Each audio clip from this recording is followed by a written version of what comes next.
দর্শক স্বাগত জানাচ্ছি একাত্তরের মুখোমুখি অনুষ্ঠানে। আজ আমাদের সাথে আছেন মূলত তিনি রাজনীতিবিদ হলেও এবি পার্টির সাথে যুক্ত থাকলেও এই দর্শকদের কাছে বাংলাদেশে এবং বিদেশে যারা রাজনীতি পর্যবেক্ষণ করেন তাদের কাছে অত্যন্ত পরিচিত মুখ ব্যারিস্টার আসাদুজ্জামান ফুয়াদ এবং শিক্ষক, চিন্তক এবং রাজনৈতিক পর্যবেক্ষক হিসেবে যিনি আছেন ডাক্তার জাহিদুর রহমান। আমরা আমাদের এই আলোচনায় অনলাইনে যুক্ত থাকবেন হিন্দু মহাজোটের মহাসচিব গোবিন্দচন্দ্র প্রামাণিক, আর সাথে আছি আমি শফিক আহমেদ। আজকে মূলত এই আলোচনার একাত্তরের মুখোমুখি এই অনুষ্ঠানের মূল আলোচনার বিষয় ৮ আগস্ট, আগামী আর 2 দিন পর নোবেলজয়ী ডক্টর মোহাম্মদ ইউনূস সরকারের অন্তর্বর্তী সরকারের 4 মাস পূর্ণ হতে চলেছে। এই সময়ে এই অন্তর্বর্তী সরকারকে বেশ কিছু চ্যালেঞ্জ মোকাবেলা করতে হয়েছে। সেই চ্যালেঞ্জ এখনও চলমান আছে। বিশেষ করে 5 আগস্ট ছাত্র জনতার গণ অভ্যুত্থানের মুখে শেখ হাসিনা দেশ ছেড়ে ভারতে আশ্রয় নেওয়ার পর থেকে অন্তর্বর্তী সরকারকে প্রশ্নবিদ্ধ করতে, বাংলাদেশের সংখ্যালঘুদের উপর নির্যাতনের অসত্য খবর প্রচার করতে থাকে ভারতীয় গণমাধ্যমগুলো। তারই ধারাবাহিকতায় ইসকন থেকে বহিষ্কৃত নেতা চিন্ময় কৃষ্ণ দাসের গ্রেপ্তারকে কেন্দ্র করে আইনজীবী আরিফুল ইসলাম আলিফকে হত্যা করে চিন্ময়ের অনুসারীরা। এরপর বাংলাদেশে জাতিসংঘের শান্তিরক্ষী পাঠাতে পশ্চিমবঙ্গের মুখ্যমন্ত্রী মমতা বন্দ্যোপাধ্যায়ের ভারতের কেন্দ্রীয় সরকারের কাছে যে আবেদন বক্তব্য রেখেছেন, এবং সবশেষ আগরতলায় বাংলাদেশের সহকারী হাইকমিশন অফিসে যে হামলা এবং জাতীয় পতাকার অবমাননার ঘটনা ঘটেছে। এমন পরিস্থিতিতে প্রধান উপদেষ্টা ডক্টর মোহাম্মদ ইউনূস, যিনি 5 আগস্টের ছাত্র জনতার অভ্যুত্থানে অনিবার্য তাকে দায়িত্ব নিতে হয়েছে এই অন্তর্বর্তী সরকারের প্রধান উপদেষ্টা হিসেবে, এবং সেই সরকার সর্বশেষ ছাত্র রাজনৈতিক দল এবং বিভিন্ন ধর্মীয় নেতাদের সাথে, বিশেষ করে ছাত্র সংগঠন নেতাদের সাথে, ধর্মীয় নেতাদের সাথে তিনি একটি ঐক্যের ডাক দিয়েছেন এবং এরই মধ্যে তিনি সেটি বৈঠক শেষ করেছেন। তো আজ আমরা মূলত আলোচনা করছি এইসব সমসাময়িক বিষয় নিয়ে, সাম্প্রতিক পরিস্থিতি নিয়ে কথা বলতে আমাদের সাথে অনলাইনে যেহেতু যুক্ত আছেন হিন্দু মহাজোটের মহাসচিব গোবিন্দচন্দ্র প্রামাণিক, আমরা সরাসরি তার কাছেই যেতে চাই। গোবিন্দচন্দ্র প্রামাণিক, আপনি নিশ্চয়ই শুনতে পাচ্ছেন আমাদের এই আলোচনায়। আমরা এখানে স্টুডিওতে উপস্থিত আছি, আমি শফিক আহমেদ এবং আমার সাথে আছেন এবি পার্টির যুগ্ম সদস্য সচিব ব্যারিস্টার আসাদুজ্জামান ফুয়াদ, শিক্ষক, চিন্তক এবং রাজনৈতিক পর্যবেক্ষক ডাক্তার জাহিদুর রহমান। আপনার কাছে জানতে চাই গোবিন্দচন্দ্র প্রামাণিক, আপনি 5 আগস্ট 2024-এর আগ পর্যন্ত, অর্থাৎ গেল 15.5 বছর আপনার ধর্ম পালনের ক্ষেত্রে, আপনার কথা বলার স্বাধীনতার ক্ষেত্রে আপনি কীরকম স্বাধীনতা পেয়েছিলেন, আর 5 আগস্টের পর আপনি কি ধরনের স্বাধীনতা বা যে ধরনের আমরা বলবো যে খবর আমাদের পার্শ্ববর্তী দেশ ভারতের গণমাধ্যমে প্রচারিত হচ্ছে, সেসব বিষয়ে আপনার মন্তব্য, বক্তব্য প্রথমে একটু শুনে আসতে চাই, তারপরে আলোচকরা নিশ্চয়ই আপনার কাছে প্রশ্ন রাখবেন। প্রথমত আমি সকলকে ধন্যবাদ জানাই, এবং আপনারা জানেন যে গত প্রায় 15 বছরেরও বেশি সময় আওয়ামী লীগ সরকার ক্ষমতায় ছিল। সে অবস্থায় বাংলাদেশের বিভিন্ন জেলায়, সেই একেবারে নাসিরনগর থেকে আরম্ভ করে কুমিল্লা, চৌমোহনী, ওদিকে চাঁদপুর, চট্টগ্রামের রাউজান, ফটিকছড়ি, ঠাকুরগাঁও এবং রংপুরের ঠাকুরপাড়া, পীরগঞ্জ, যশোরের অভয়নগর, শিয়ালী, খুলনা শিয়ালী, বিভিন্ন এলাকায় এবং সুনামগঞ্জের সাল্লা, সব এলাকাগুলোতে বিভিন্ন অজুহাতে, কখনো ধর্ম অবমাননার অজুহাতে, কখনো ফেসবুকে কটূক্তির অভিযোগে গ্রামের পর গ্রাম হিন্দু গ্রামগুলোকে জ্বালিয়ে দেওয়া হয়েছে। এবং সেসব ঘটনার পিছনে শুধু না, সরাসরিতেও আমরা যুক্ত দেখেছি নাসিরনগরে তারা, মানে আওয়ামী লীগের নেতারা, এবং 2023-21 সালেও কুমিল্লার সমস্ত পূজা মণ্ডপ গুলো পুড়িয়ে দিয়েছিল। সেই সময় ওখানকার এমপি বাহার সাহেব এটার বিষয়ে জড়িত ছিল। তো এই বিষয় নিয়ে আমরা বিভিন্ন সময় মিছিল, মিটিং, বিক্ষোভ, প্রতিবাদ অনেক কিছু করেছি। মাঝে আমাদের 2টো সমাবেশ তারা করতে দেয়নি। আমাদের হাইকোর্টের একটা সমাবেশ ছিল, সেটা করতে দেয়নি। তারপরে আমাদের জজকোর্টের অডিটোরিয়ামে এবং পরবর্তীকালে সাদেক হোসেন খোকা মিলনায়তনে আমরা একটা বড় প্রোগ্রাম আমাদের ছিল, যেখানে প্রায় 8000-এর মতো প্রতিনিধি ঢাকায় এসেও সারাদিন দেন দরবার করার পরেও প্রথমে অনুমতি দেওয়া। জনাব গোবিন্দচন্দ্র প্রামাণিক, আপনি যে ঘটনাগুলোর বর্ণনা দিচ্ছিলেন, সেই ঘটনাগুলো এরই মধ্যে আমরা গেল 12 বছর বা 15.5 বছরের ঘটনা প্রবাহ আমরা জানি, কিন্তু তখনকার সেই ঘটনা প্রবাহ নিয়ে ভারত সরকার, এই সরকারই তো ক্ষমতায় ছিল গত 5 বছর আগেও, এই বিজেপি সরকার, তারা বা ভারতের গণমাধ্যম অথবা ভারত সরকারের পক্ষ থেকে এখন যে ধরনের বাংলাদেশের বিষয়ে তারা বিবৃতি অথবা পদক্ষেপ নিচ্ছেন, সেসব কি তখন পেয়েছিলেন? না না, তখন শুধুমাত্র পশ্চিমবাংলার শুভেন্দু অধিকারী দুটো প্রোগ্রামে আমরা দেখেছিলাম একটু প্রতিক্রিয়া দেখিয়েছিলেন, কিন্তু ভারতের কেন্দ্রীয় সরকার এই ব্যাপারে কোনো প্রতিক্রিয়া দেখায়নি। এবং এটা নিয়ে আমি বিভিন্ন সময় ভারতীয় সরকারের কাছে আবেদন নিবেদন করেছি যে এই বিষয়গুলো নিয়ে যেন, যেহেতু শেখ হাসিনা আপনাদের খুব অনুগত, আপনারাও তার প্রতি সহানুভূতিশীল, পৃথিবীর কোনো দেশ শেখ হাসিনা সরকারকে, যেহেতু এখানে কোনো গণতন্ত্র নাই, তারা এককভাবে ভোটবিহীন ভাবে বিনা ভোটে তিনি ক্ষমতায় এসেছেন এবং থাকছেন আপনাদের সহযোগিতায়, তো সেহেতু আপনারা এখানে একটু চাপ দিতে পারেন মাইনরিটি সমস্যার সমাধান করতে। বিশেষ করে আমরা তখন একটা জিনিস আমি তাদের বলেছি যে আওয়ামী লীগ তো পুরোপুরি হচ্ছে মাইনরিটিদেরকে ভিকটিম হিসেবে ব্যবহার করে, তার রূপে তাস হিসেবে ব্যবহার করছে। তো সেটার থেকে রেহাই পাওয়ার জন্য এবং হিন্দুদের উপরে যত নির্যাতন তার পিছনে আওয়ামী লীগের দায়ী। 1992 সালেও শেখ হাসিনার নির্দেশেই মতিউর রহমান রেন্টু সমস্ত মন্দির পুড়িয়েছে, তার বইতে তিনি লিখেছেন। 2001 সালেও ভোলা সহ সমস্ত জায়গায় বিএনপি জামাতের সময় ঘটনা ঘটেছিল, সেখানেও আমরা দেখেছি পরবর্তীকালে যে বিএনপি জামাতের সঙ্গে জড়িত বলা হলেও মূলত সেখানে তোফায়েল আহমেদ ঘটনা ঘটিয়েছিলেন। তো সেই বিষয়গুলো আমরা বলেছিলাম যে আপনারা শেখ হাসিনা সরকারকে একটু চাপ দেন আর এটার একটা স্থায়ী সমাধান বলেন, আমাদের কোনো মাইনরিটি প্রতিনিধি নাই পার্লামেন্টে, একটা সেপারেট ইলেকটোরাল সিস্টেমের ব্যবস্থাটা আপনারা করে দেন। কিন্তু তখন বলছেন না, আমরা বাংলাদেশের অভ্যন্তরীণ ব্যাপারে আমরা কোনো কথা বলতে পারি না, আপনারা আপনাদের বিষয়গুলো আপনারা দেখেন। কিন্তু 5 তারিখের পরের থেকেই আমরা দেখলাম যে তারা একেবারে উল্টা প্রতিক্রিয়া। মূলত এটার পিছনে কারণটা হচ্ছে শেখ হাসিনাকে তারা বাংলাদেশ বলতে মনে করে শেখ হাসিনা। বাংলাদেশে যে 17 কোটি 18 কোটি জনগণ আছে, এই ব্যাপারে তাদের কোনো ভূমিকাও নাই, তাদের প্রতি কোনো সহানুভূতিশীল নাই, মাইনরিটি তো নাই। তো সেই বিষয়গুলো কিন্তু এখন দেখছি যে তারা বিভিন্ন সময় প্রতিক্রিয়া ক্রিয়া নানান কিছু করছে।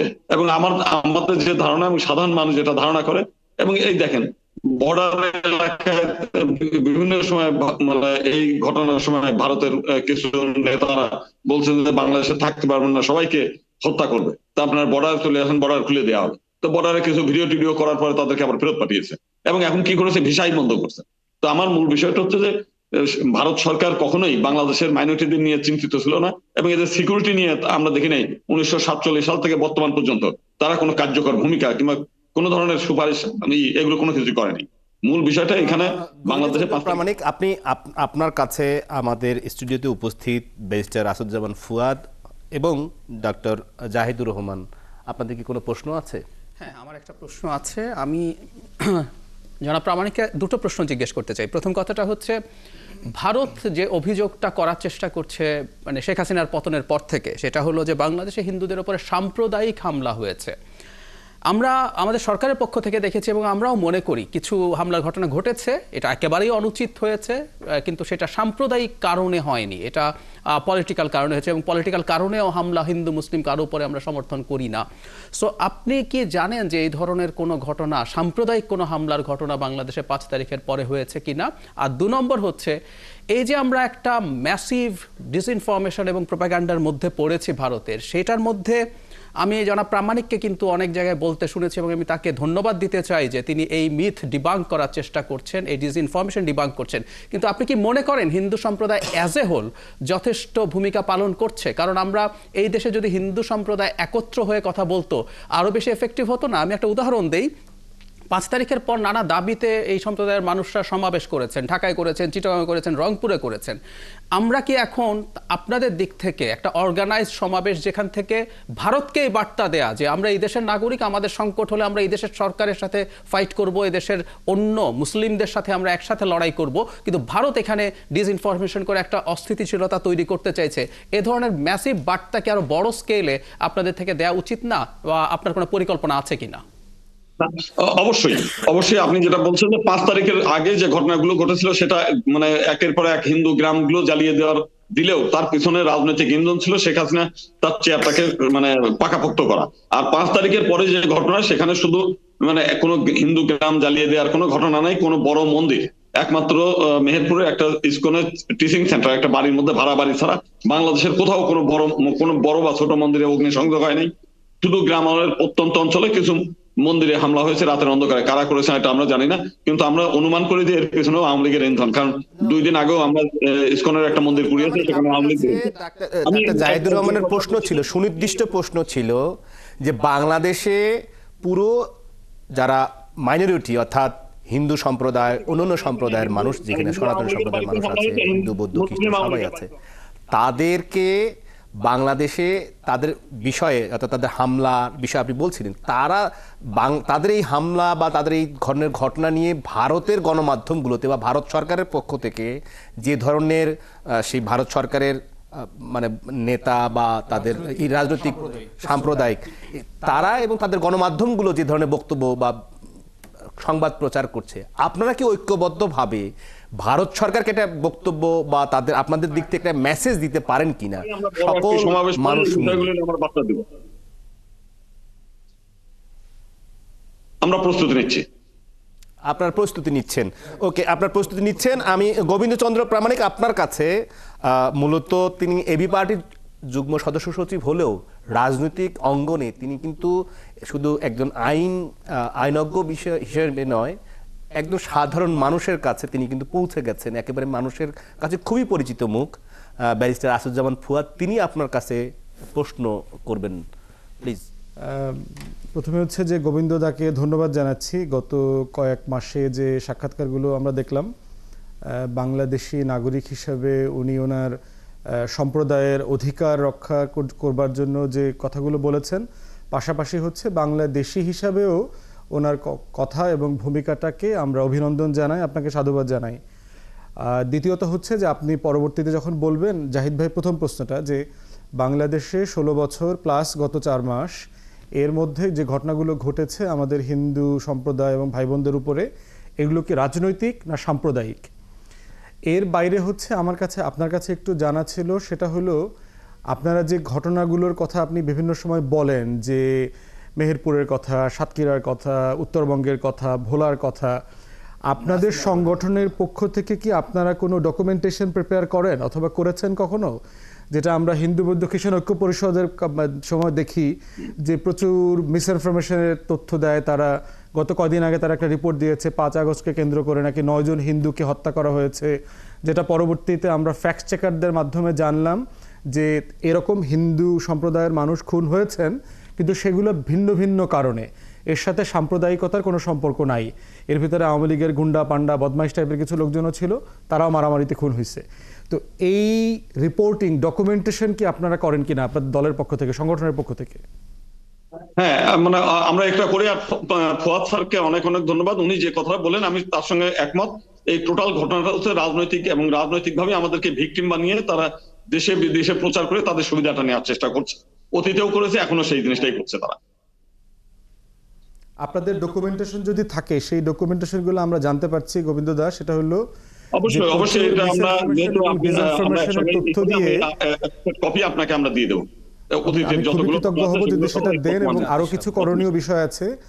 আমি ইতিমধ্যে জেনেছি গোবিন্দদা যে বাংলাদেশের এই হিন্দু পারসিকিউশন নিয়ে আমাদের এখানকার প্রত্যেকটা অ্যাম্বাসিতে ইংলিশ ডকুমেন্টেশনের মিথ্যাচার এবং বিভিন্ন সময়কার বিভিন্ন ঘটনা, ইভেন ধরেন হিন্দুদের যে বিভিন্ন উৎসব আয়োজন আছে, আপনাদের ওই যে উৎসবের সময় আপনারা যেটা করেন যে দুর্গাটাকে তো আপনারা মন্দির থেকে খুলে নেন, খুলে বের করে ফেলেন, বের করে তো আপনারা এটাকে নিয়ে নদীতে নিয়ে যান। তো ওই খোলার ছবিটা দিয়ে বলা হচ্ছে যে বাংলাদেশে মুসলমানরা গিয়ে এই দেবী দুর্গাকে মন্দির থেকে কিভাবে ছিনায় নিয়ে ধ্বংস করে ফেলছে, নষ্ট করে ফেলছে। এই ধরনের ডকুমেন্টেশনের তথ্য প্রমাণ দিয়ে প্রত্যেকটা অ্যাম্বাসিগুলোতে তথ্য দেওয়া হচ্ছে। মাশরাফির বাড়ি পুরানোটাও তারা মন্দির পুরানোর, মানে লিটন দাসের বাড়ি পুরানোর কাহিনী প্রচার করেছে। সাতক্ষীরার একটা মূল জায়গাতে যাচ্ছি, ঘটনা মন্দির পুরানো ঘটনা বলেছে। এইগুলো বাংলাদেশ থেকে তাদের এগুলো পাঠায়। আমি মূল জায়গাতে যাচ্ছি গোবিন্দদা, সেটা হচ্ছে যে এই যে প্রত্যেকটা অ্যাম্বাসিতে ভুল তথ্য দেওয়া হচ্ছে এবং আমাদেরকে আবার এগুলো ডেকে জিজ্ঞেস করা হয় যে এগুলো ঘটছে, তোমাদের রাজনৈতিক দলের পক্ষ থেকে তোমরা কোনো বক্তব্য দিচ্ছ না কেন?